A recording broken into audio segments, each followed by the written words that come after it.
Arratsaldeon, buenas tardes. Ongi etorri guztioi, bienvenidos a todos. Hoy tenemos la satisfacción y el privilegio de tener aquí a Tracey Bashkoff y a Lucía Agirre, que son las comisarias de la exposición que vamos a inaugurar mañana y que se abre al público a partir del próximo viernes. Esta exposición dedicada a Hilma Klint, que es una artista, como yo creo que es conocido y como yo creo que también la expectación de este acto lo demuestra, una artista importante que para el museo además pues ha sido una cierta asignatura pendiente que teníamos desde el punto de vista de nuestra programación.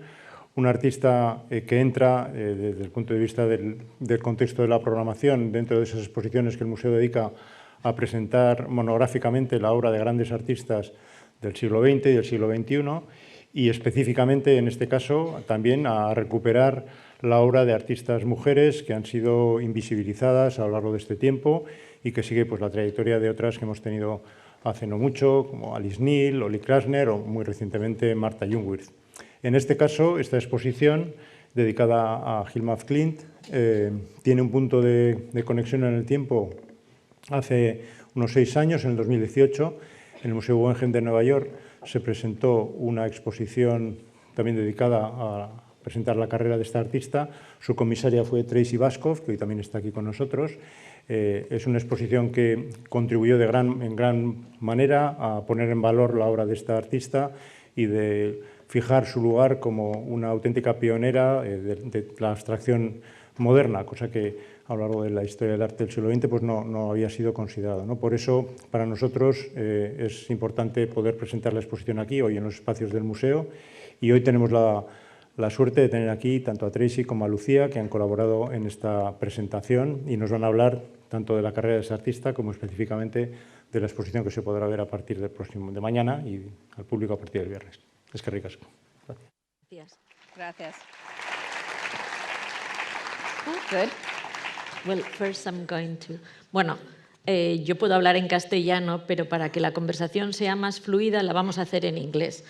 Y aunque mi inglés no es fantástico, el traductor lo va a corregir cuando lo escuchéis en castellano, estoy segura. Entonces así va a ser más fluida entre nosotras. So, yeah. Lucia's English is way better than my Spanish, so I apologize, but I'm very happy to be here tonight, and I'm glad to see everybody here in the audience. Thank you, Juan Ignacio. I also want to reiterate thanks to the Hilma af Klint Foundation, represented here by Director Jessica Hoagland, who's the exhibition's primary lender and collaborator. It's thanks to their long and extensive efforts and advocacy that af Klint's life work has emerged so brilliantly. And our thanks go to Jessica and the board of the foundation, as well as to the af Klint family. And we're thrilled to have members here in the audience with us tonight. Mm-hmm. I'm going to just read a very brief introductory statement. Mm-hmm. I won't torture you for too long, but just a few words. And then Lucía and I will speak between us and ask each other questions and take questions from the audience as well as we go through some slides that will walk you through the exhibition. It's unique for me to talk about the artwork that's here in this very building before you've had a chance to see it, and I really envy all of you for still having that opportunity ahead of you. It's really amazing. I had seen the work in reproductions, but when I finally saw it in person upon a visit with the af Klint family and foundation years ago in Stockholm, it was really just an amazing experience. So you all have something great in store ahead of you in the exhibition. So just a few words, and then we'll become more casual. So, at the outset of her career in the late 1880s, af Klint pursued a more traditional artistic path. Oh, actually, I'm sorry. I'm starting in the wrong place. See, I'm nervous. Okay. When Hilma af Klint began creating radically abstract paintings in 1906 in Stockholm, they were like little that had been seen before, bold, colorful, and untethered from recognizable references to the physical world. It was years before Vasily Kandinsky, Pete Mondrian, and others would take similar strides to rid their own artwork of representational content. Yet while many of her better-known contemporaries published manifestos and exhibited widely, Af Klint kept her groundbreaking paintings largely private. She rarely exhibited them and, convinced the world was not ready to understand her work, stipulated that they not be shown for 20 years following her death. Ultimately, her abstractions remained all but unseen until 1986, 80 years after she began her monumental cycle, The Paintings for the Temple. At the outset of her career in the late 1880s, Af Klint pursued a more traditional artistic path and established herself as a respected landscape and portrait painter in Stockholm. She also became involved in a range of religious and occult teachings, including spiritualism, Theosophy, and Rosicrucianism. These two defining commitments, art and spirituality, remained separate until 1906, when Af Klint began The Paintings for the Temple, the artworks that marked her pivotal break with figuration and her turn towards spiritual subject matter. She attributed the origins of these paintings, in parts, to spirits that she channeled and drew upon her own metaphysical convictions as she sought to represent a transcendent reality beyond the observable world. By 1915, when Af Klint completed this project, it consisted of 193 paintings and works on paper. The artist imagined installing the cycle in a multi-level temple connected by a spiraling path, I should say not unlike the Guggenheim building in New York, Frank Lloyd Wright's designed building, which was also conceived as a temple of spirit. Over the next decades, until her death in 1944, Af Klint continued to push the bounds of her new abstract vocabulary and spiritually derived subjects as she experimented with form, theme, and seriality.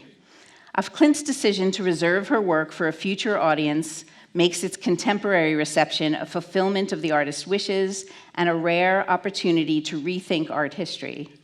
Her achievements now call into question the standard narrative of abstraction's development in the early 20th century, demanding a reevaluation of its timeline and key figures, as well as of the factors that shaped its trajectory, including geography, gender, and broader currents in intellectual and visual culture. The present exhibition, which focuses on Klint's breakthrough years, constitutes a crucial step in amending that story. So thanks for joining us tonight. We'll take a look at some slides and speak a little bit more as we go through the exhibition with you. Well, this is the title wall of the exhibition in Bilbao. As you see, it's not really a good photograph. It was taken today with a cell phone, but yeah, it's quite recent. Let's see if this works. Yeah.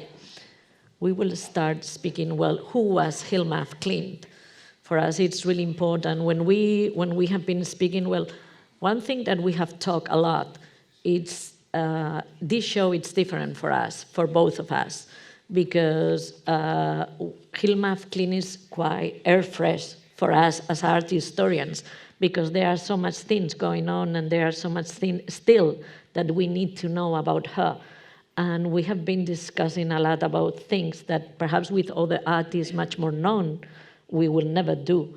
And for us, she is like an open envelope of things that sometimes a letter or an article in the newspapers or whatever can change completely something that we have thought till now about her, and suddenly this idea changed something that somebody has written, and still will be so much things and so much investigations on her that we expect that will be happening. They have been really good people working on this, like Julia Voss, Tracey. Well, Iris Mueller-Westerman. Yeah. We really do owe a great gratitude to the art historians and curators and scholars and journalists that are looking at Af Klint's work in recent years, and really we're standing on their shoulders. The work started years ago, way before our involvement in it, and it's been such a pleasure to work with such a generous group of scholars on the exhibition.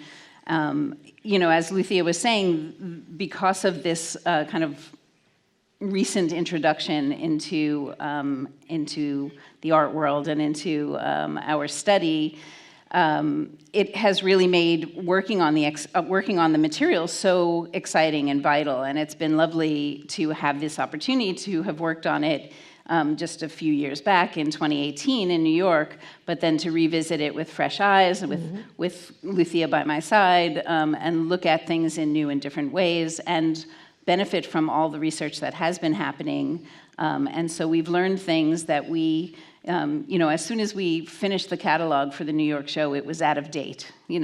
Things were happening at that quick of a pace. And so it's really a pleasure to be able to work with the material again. Mm-hmm.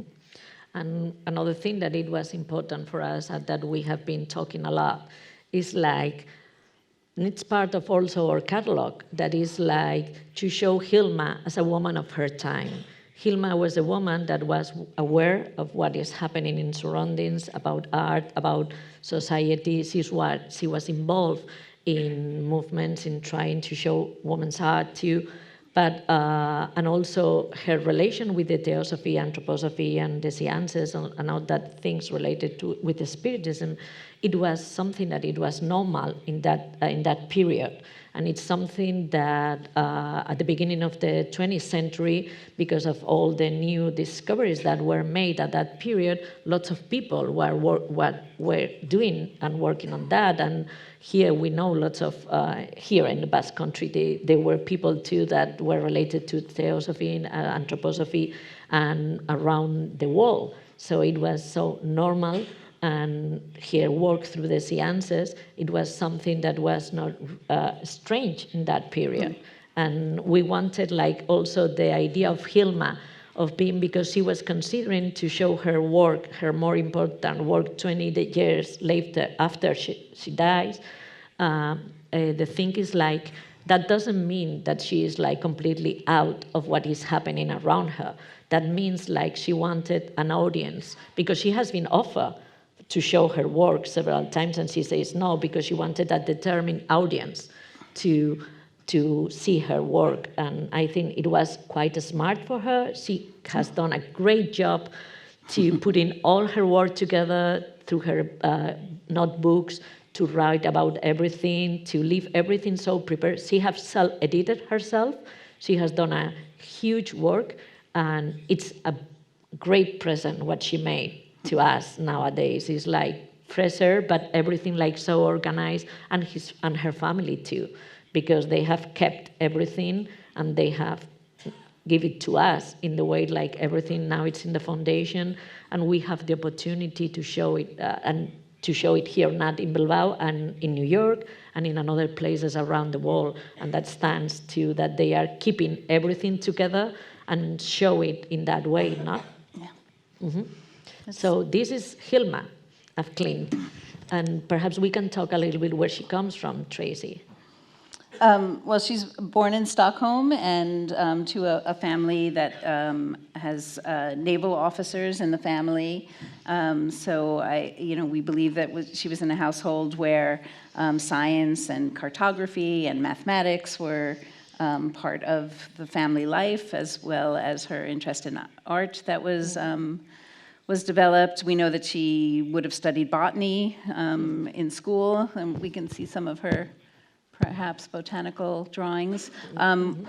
She attended the Royal Academy of Fine Arts in Stockholm. Yeah, well, one thing which is important to understand is that in this period, women in Sweden, they have they have the fees to study are for free, but women not. So Hilma has to have the support of her family. If she will not be support for her family, she cannot study. She has gone first to the technical school, then she goes to the Kerstin Cardon Academy, and Kerstin Cardon Academy, it's an important place. She only stays 2 years there, but Kerstin Cardon was one of the first women to join the Royal Academy of Arts in Stockholm, because it was, the Academy just opened in the 1847 for the first time. They invited for women, but they were treated so badly, so they have to leave the Academy, and they reopened the Academy for women in 1864. And when Hilma joined the Academy, it was already 82. Kerstin Cardon was the teacher of Hilma in her own academy, and she was one of the first women to join the academy, and that's important. Also in this photograph, which is a little bit later, we can see something which is quite peculiar. They created, like in the academy, the men and women were in separate. They created the women department. And in this department, when the women were painting from the nude, and they were female models, they're totally nude, but with their male models, they have to cover themselves a little bit, as we can see here. But in the opposite, when it was males classes, they can see a woman totally nude. So it was still, there are some things going on.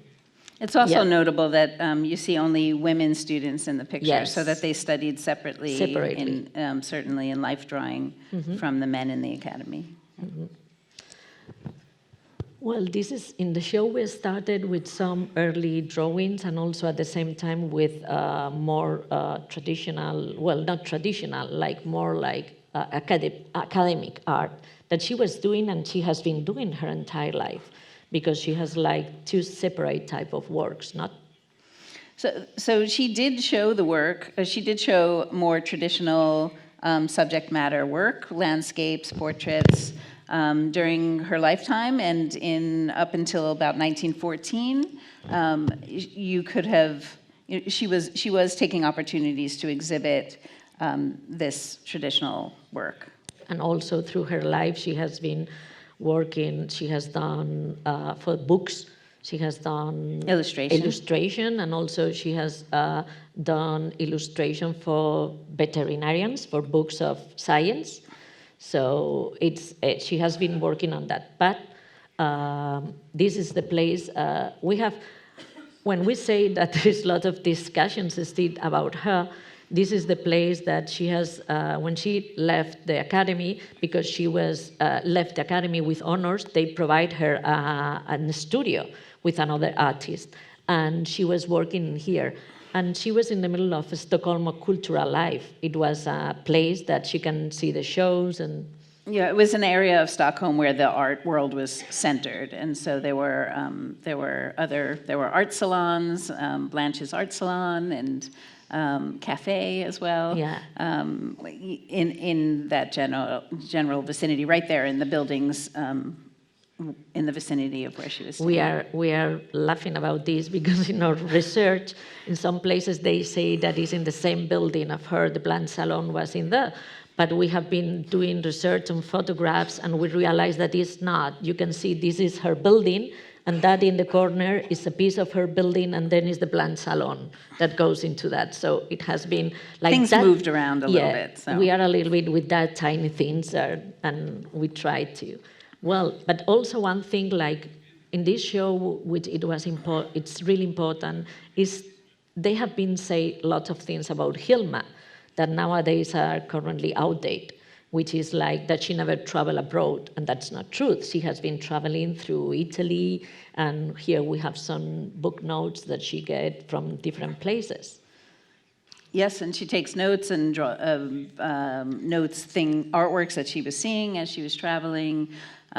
We know that later on she goes to Amsterdam, and she's back and forth to Switzerland, and so yes, I think Lucía is trying to point out to when people started to know a little bit about Hilma af Klint, but not very much about Hilma af Klint, that there were a lot of misconceptions about her, that she wasn't a trained artist, but we know that she was, that she never left Stockholm, but we know that she did, and so there's again, as we were talking about the fast pace of the research and discoveries that are happening, thanks to a whole group of people, we get a bigger and better and wider understanding of her world and her life. Mm-hmm.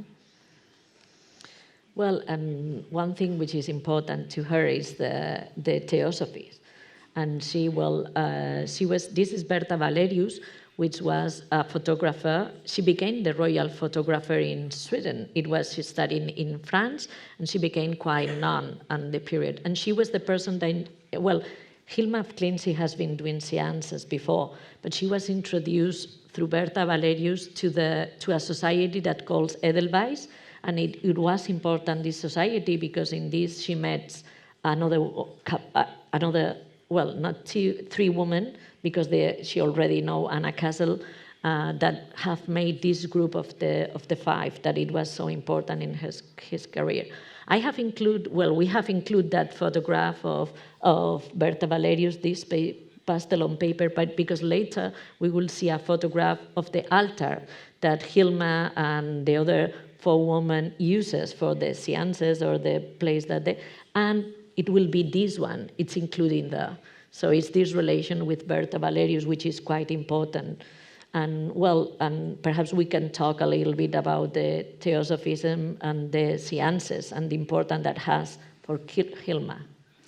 Well, one of the aspects that I am always interested in Hilma's involvement in Theosophy, as well as spiritual circles, as well as the relationship between the spiritualist circles and the movement to get votes for women in Stockholm at the time, which was also related, is because it shows a sort of deliberate engagement with groups where women had central roles. Theosophy was founded in New York City by a woman, Madame Blavatsky, and she passes on the leadership of that group to a man and a woman together.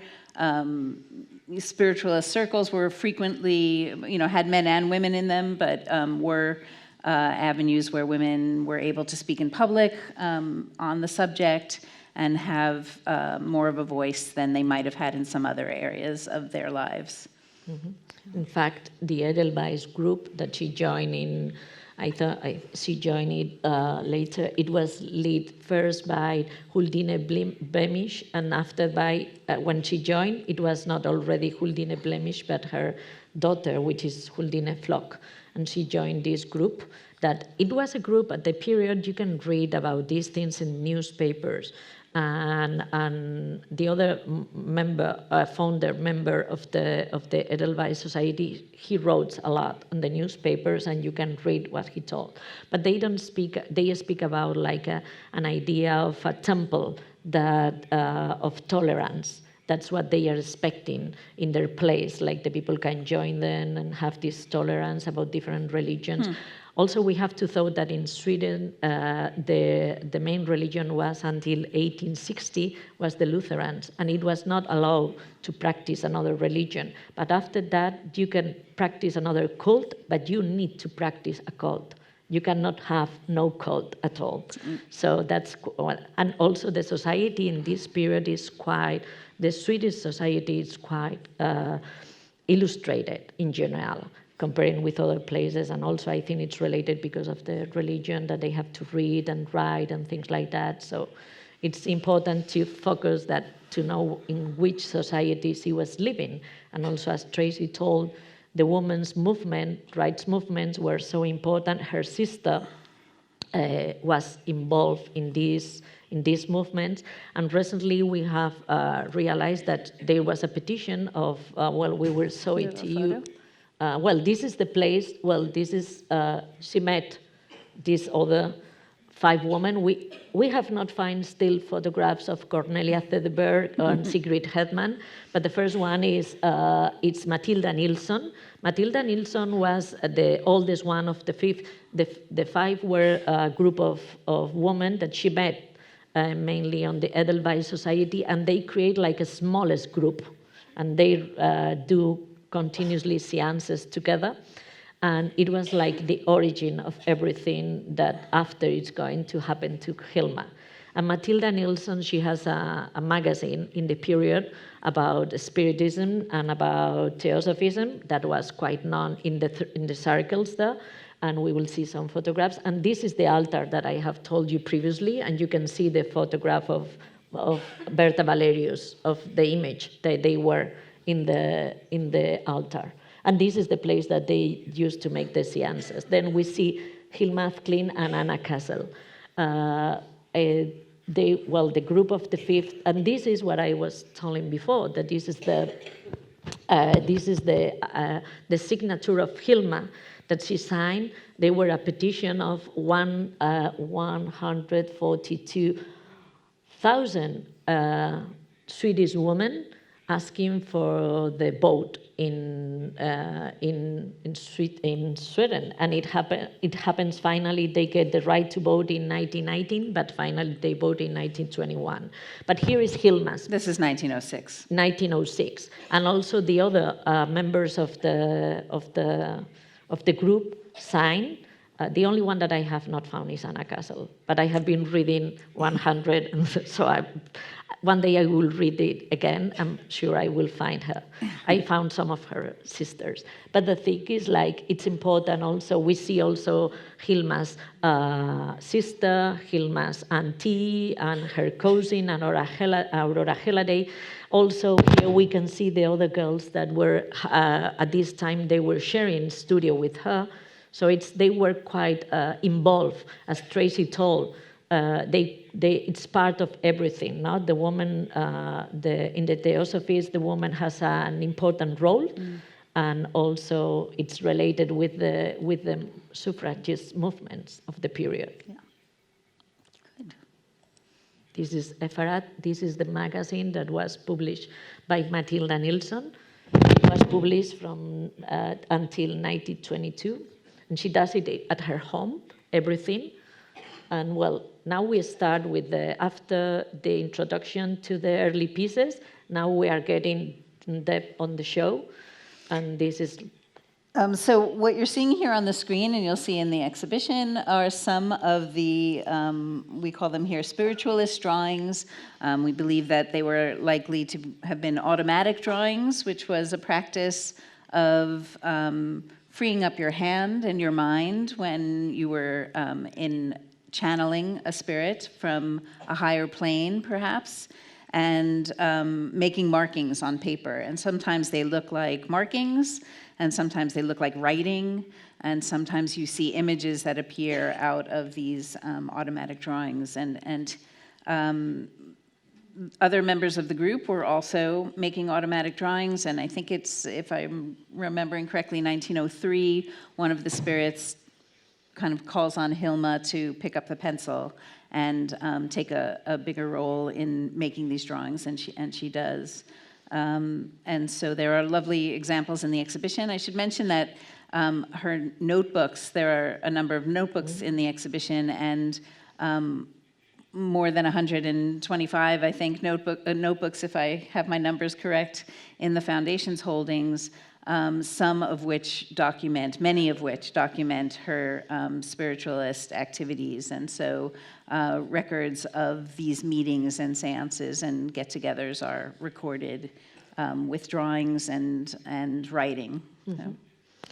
And well, and some of these drawings, they have like the initials. So if they have been done by 4 members of the group, you see S, G, A. Well, you can see the differences, and it's quite interesting because sometimes you have the 5. In these ones, not particularly, but in other ones that we have seen, you have this to realize which one of these 5 women have participated on the drawing. Well, or that they were all in the room together, at least, and yeah. that was noted in some way. So, and they use the psychograph to write, which is like a special. There was a tool that one could use also. Yeah. I love to think of the automatic drawing activity as a way to potentially, I mean, this is my imagination perhaps, but of Hilma being able to sort of free up her mind from her artistic training, which would have been, the academy training, which would have been very, copying, busts of, old sculpture and very specific and very trained, that this was a way that perhaps some of that gets left behind, and she's able to free her mind and her hand to take on different subjects in a different way than she had done before. Yes, for these, in between these 5 women, 3 were artists, Hilma, Anna, and Cornelia. The other 2 were not trained as artists. This was also what is important about these drawings is, like, we will speak later, when she started with just after this, when she started with the paintings for the temple. But this was made after she was working on the paintings for the temple, and she was doing this they were doing still together this type of drawings that can be seen on the show too. What's our next image? So the paintings for the temple. So that, we keep mentioning that. And so those are these 193 works that I mentioned that were done between the years of 1906 and 1915, though there's a break in that time where she takes a bit of a pause for a 4-year period, just about. And so really, if you think about that amount of production over really a 5-year period rather than a 9-year period. But the paintings for the temple, she in the course of seances, I think as early as 1904, am I getting that date right? Yes. There's messages from the higher spirits about astral paintings and about a great project that is to come. And ultimately, Hilma accepts this great commission in 1906 and embarks on, after a period of preparation, embarks on the paintings for the temple. And the first group within that great work is this group Primordial Chaos. You're just seeing a small sample here. Up in the galleries, you can see the full series of these works. Oh, there they are on the wall. Little preview.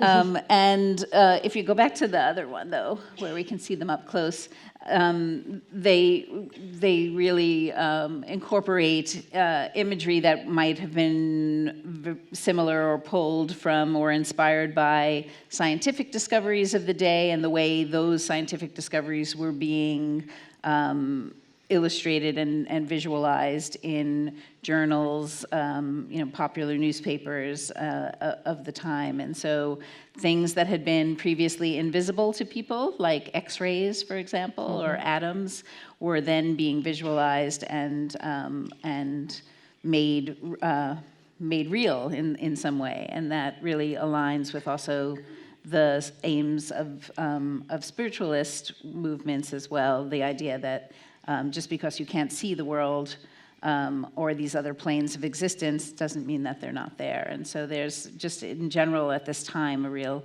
acceptance of this kind of discovery and investigation. One thing which is important about her work and the paintings for the temple and after too is that she works always in series. And this series then she do groups inside the series, and this is like the first series that she does, which is the Rose series. But after, inside the Rose series, we have the group 1, which is Primordial Chaos, and everything is so organized, and every single piece has a number, and everything is quite structured in her work, and has to follow that path. No? Yeah, I think that's a whole area that needs a little digging into. It hasn't really been written about thoroughly yet, about her ideas about serial imagery. And it changes, I think, a little bit through the groups, as we'll see later. There's Primordial Chaos. This is a group of arrows that follows from the Primordial Chaos series. It also belongs to the Rose series, and it's the same series that goes after. And and then from the Rose series also there is a series that it was not included in New York that we are going to show now. That's right. None of these were in New York. Yeah, and it's the large figure paintings. She was doing this at the end of 1907, and she was doing at the same time that she was doing the large figure, the 10 largest. And we have selected these two because these two, they go, one is the 4th and the other one is the 5th. And they are so different if you see them. Well, they look different, but then when you see them on the galleries and you realize, well, I love this one because especially it's when Tracey was speaking about the Primordial Chaos, when the Primordial Chaos, it's the idea of that the world was, everything was one, everything was united, and there was an explosion, there was something that break everything. And before that, they were not female and male. They were not Matter and spirit, everything. So we try, what Hilma tries and through her art is try to reunite this world. And here you see the woman, also always the blue means in her work female, and the yellow means male. And you see here that the woman and the men are united by this heart and all the blood system. And I like it a lot. And also the forms of this is quite related also with another pieces that we will see later, which are the tree of knowledge.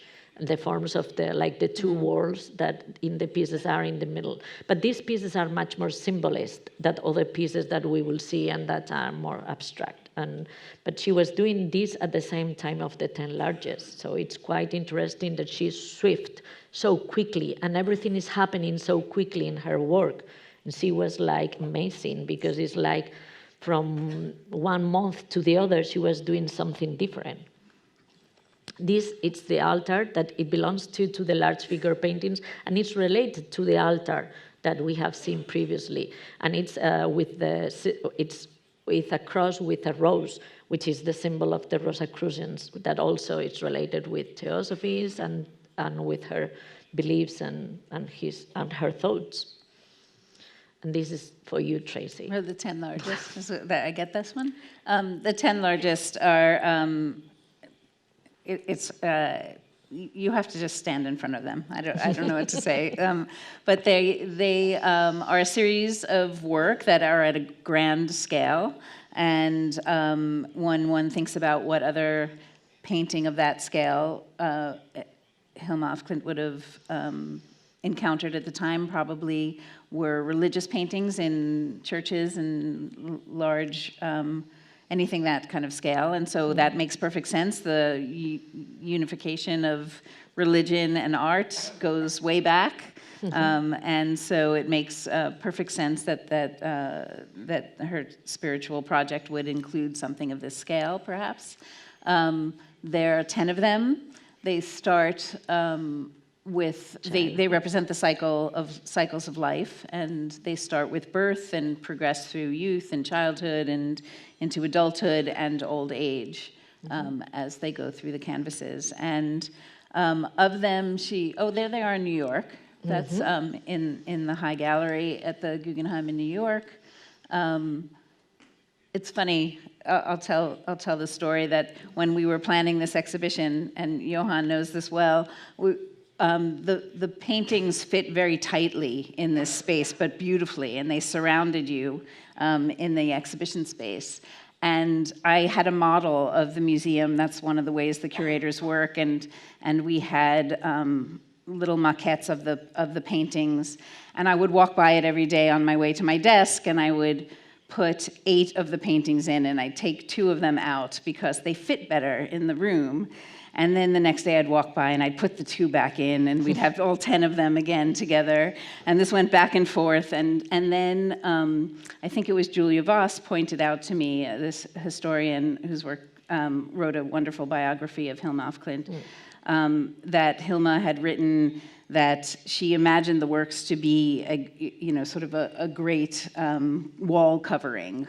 And so the idea of them all being kind of connected, or at least visually close to each other, all of a sudden became much more comfortable. And so we put the two back in, and we're able to show all 10 in New York. And these pieces were made on paper. Yes, they're made on paper that is then mounted to canvas, and they're egg tempera and made. She would have been making the egg tempera herself to paint the canvases. What else did I want to say? Well, the thing is like the size also, because they were for the template was, but also one thing which is amazing about Hilma af Klint's work is the color. The color also and the texture of these, because they were made with egg tempera, and it's like powder, but it's so cover everything. You cannot see, it's not transparent at all, but also you have to be just in front to realize, because the colors are so powerful, but at a certain point with the life, when it's growing the life, they are making much more smooth, much more... As you move to old age, the color kind of drains out a little bit from the works. It's interesting. But they're still very joyous. Yes. And here is in Bilbao. It's a little bit, the photograph is a little bit terrible, because you see that the blue one has been like, it's complicated to take really a good photograph. But this is one of our biggest galleries that the gallery 209, sorry. And you see how they look in the gallery. They cover the completely big wall that we have. And to be just in front of them, take your breath. Yeah, totally. It's something amazing. It's quite remarkable. Yeah. There's this wonderful thing that I've always enjoyed about the work, in that they look both micro and macro at the same time. There's shapes and forms that feel like they could be cells or seeds or tiny little organisms, and at the same time they could be planets and cosmos. And I have to say, I've just heard recently, someone told me that there's a comet passing over the Basque region for 3 days this week. Mm-hmm. And I just thought that was amazing. I thought that was the greatest coincidence that I had heard of all week. So isn't that great? Yeah. Anyway, so... No, yes, that's true. You have to see in them, like, to realize, because the scale, it's amazing. And also, as Tracey says, you are just in front of one and you begin to find little tiny things, big things, and it's just, you can be for hours watching one of these ones. We have put benches. Yes, there are benches. And also one thing that is in this gallery and that we love too are the blue books. Yes, there's I know we have some photos of them, but they probably come a little later. Later, I think so. Well, we could speed up too. Yeah, we have to speed up because there is lots of things to say. These are the blue books. Yeah. Lucía mentions these, what we call the blue books, and there are 10 volumes, so there are 3 that are on view in the galleries. And they were the date is not sure. We think, last I heard, was sometime after 1917 or later. And the books were done definitely after the paintings for the temple were finished. They represent almost all the series, not all of them, from the paintings for the temple. And what you see on one page is a black and white photograph that was glued into the book, and on the page opposite it, a watercolor or rendition of the work, but then sometimes a detail of the work is provided. Sometimes there's some writing on the pages, some notations. Mm-hmm. And so for me, when I first learned of this group of books, it was quite, it changed a little bit in my thinking about Hilma af Klint, because at the time of the New York exhibition, just before the book was going to press, we learned that actually some of the works from the Temple series had been shown during her lifetime. We now know of at least 2 exhibitions that happened during her lifetime of those, parts of those works. But really, we were about to print a book that said that they have never been shown during her lifetime. And so we were able, at the time, to learn of the first of those exhibitions that we learned about, and add that to the catalog. And it made us, so really the thinking of her work at the time was, in fact, there were early exhibitions of her work that were called, the Secret World or the Secret Paintings of Hilma af Klint. And the idea was that, she didn't want them to be seen, was kind of the feeling. But we now think very differently about that, I think.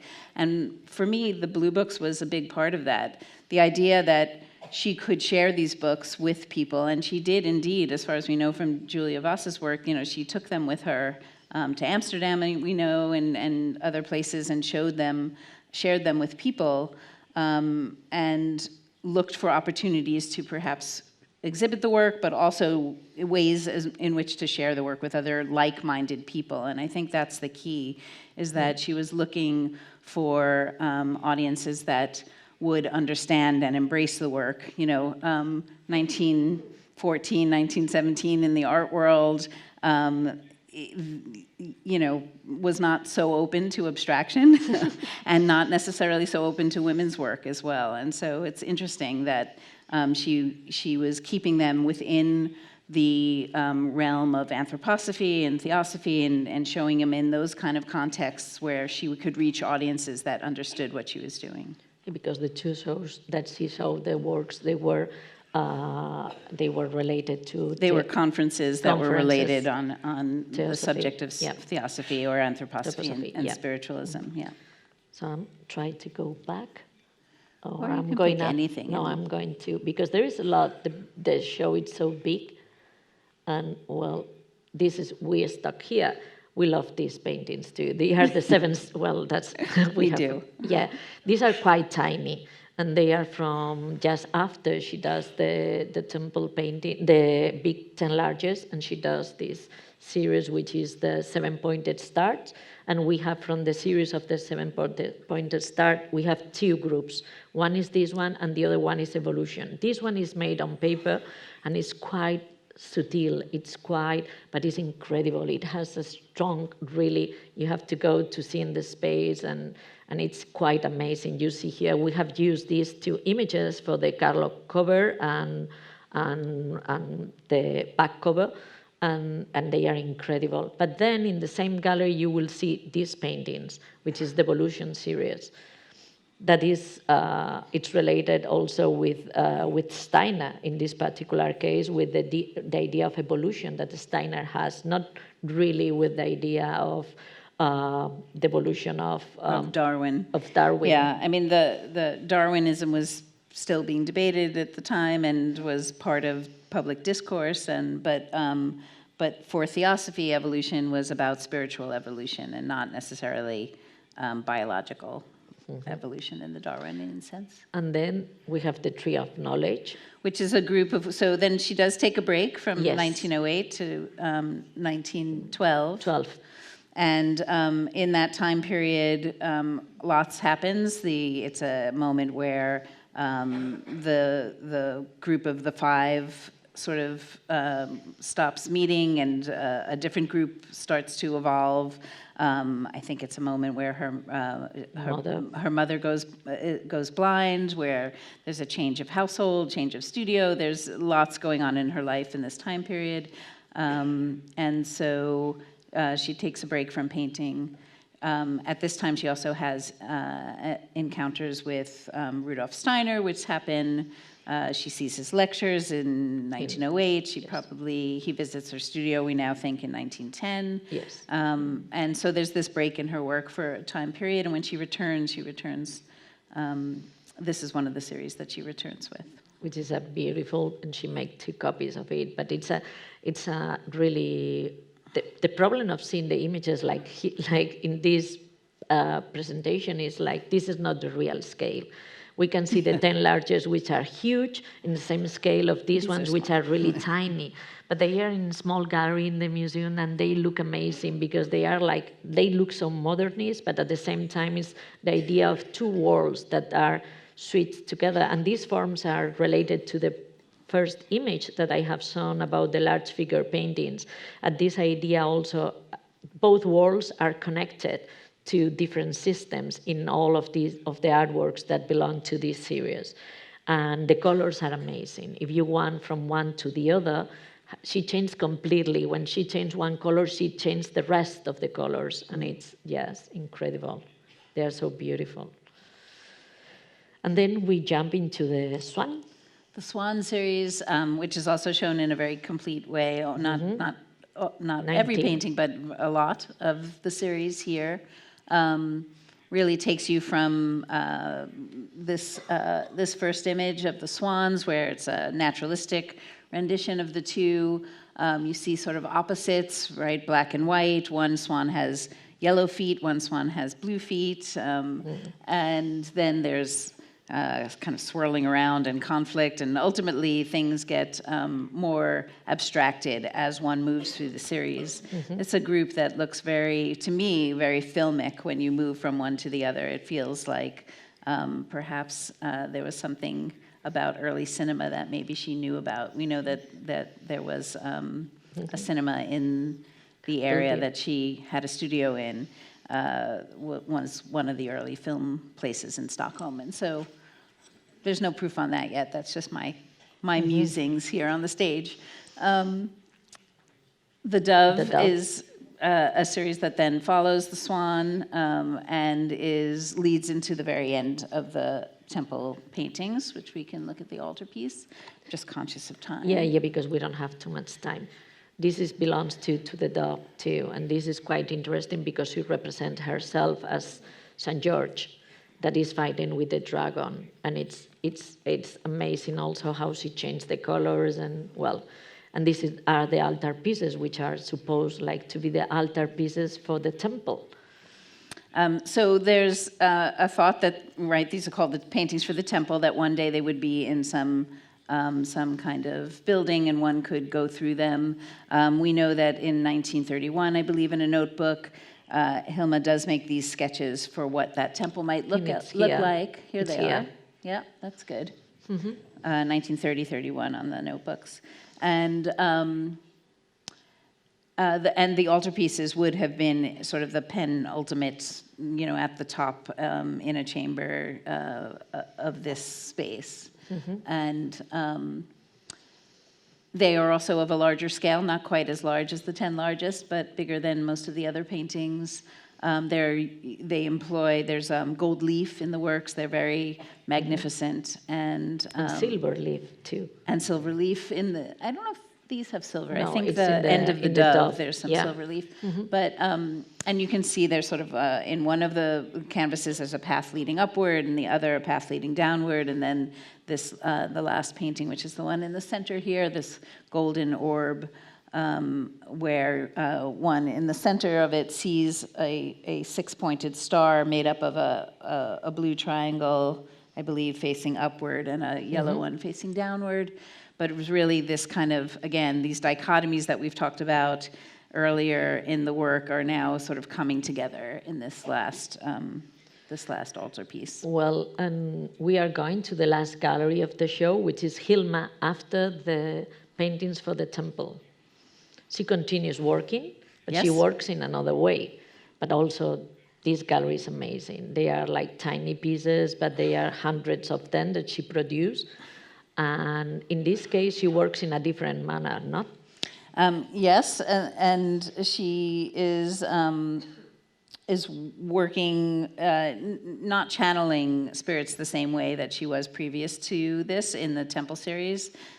She works in a different manner and is really, these are works of her production and imagination. We see a group from her Parsifal series, which is a very large groups of works on paper, and we have a lovely sample of them here. She uses the story of Parsifal, which is one of the Knights of the Round Table who's looking after for the Holy Grail and has a journey to perhaps, perhaps it was a story she identified because of her spiritual quest and journey through life as well. Then we have this piece, which is from the Flowers and Trees that she was doing, and then the Atom series too. Yeah, so she continues to go into the subjects that she had worked on earlier, but in different ways and in different sort of deep dive ways. Here's one, I know Lucía earlier was talking about the interest in religion, and really at that moment in the early 20th century, the idea of sort of a proliferation of religions was quite interesting. Through Theosophy, one might learn some non-Western religions like Buddhism and Hinduism, and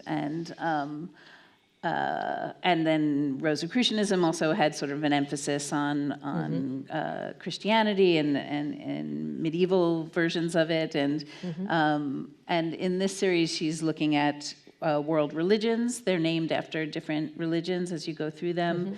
Again, I don't, I'm speculating with my opinions about them, but I do.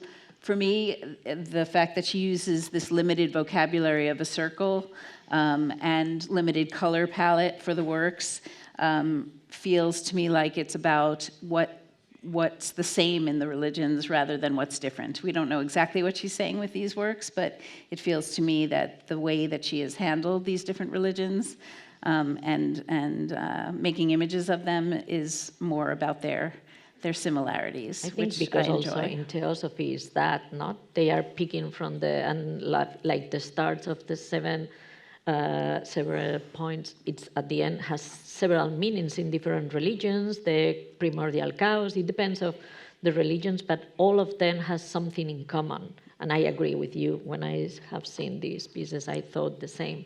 Like she's trying, like they were much more things in common than we thought.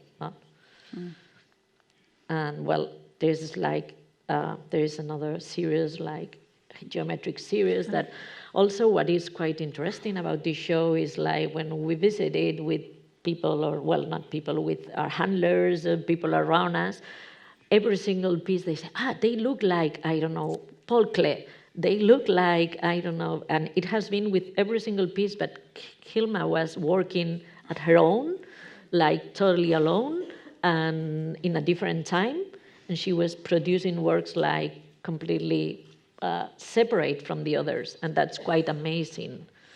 And this is the end of the show, which are the watercolors. These are they are pieces from the 20s that she used the same technique that Steiner uses, like wet on wet. In the 20s, I think she starts to paint in this style, this technique called wet on wet watercolor, in which you work into the surface after it's wet. You add layers of color.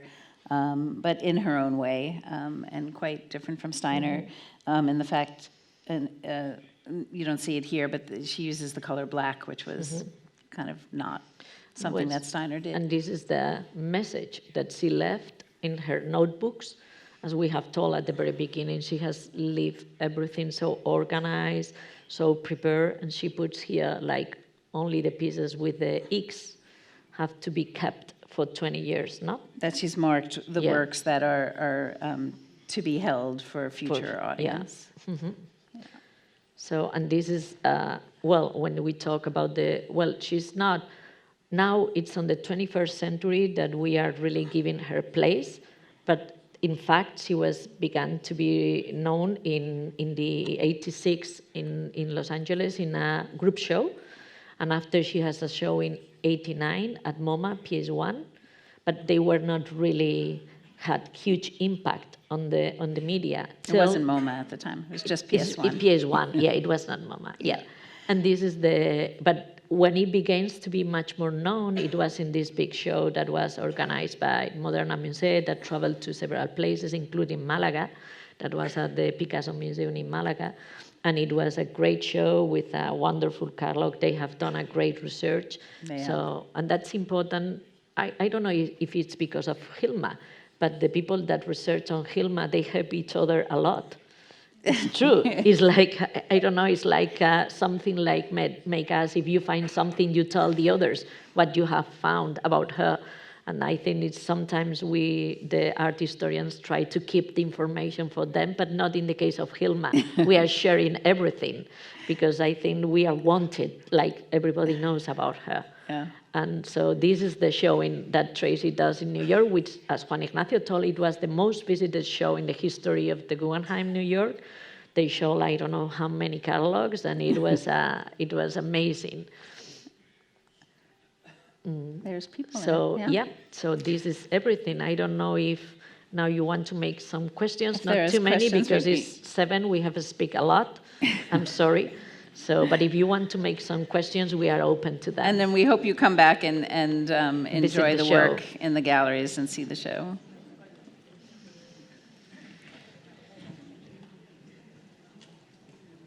Anything? Great. Yeah. I think we talked too much. We did. Thank you. It's so nice Yes. to speak with you this evening, and please enjoy the exhibition. Yeah, we are lucky to have it in Bilbao. We thank the foundation family because they kept her work, and it's an amazing work. Thank you.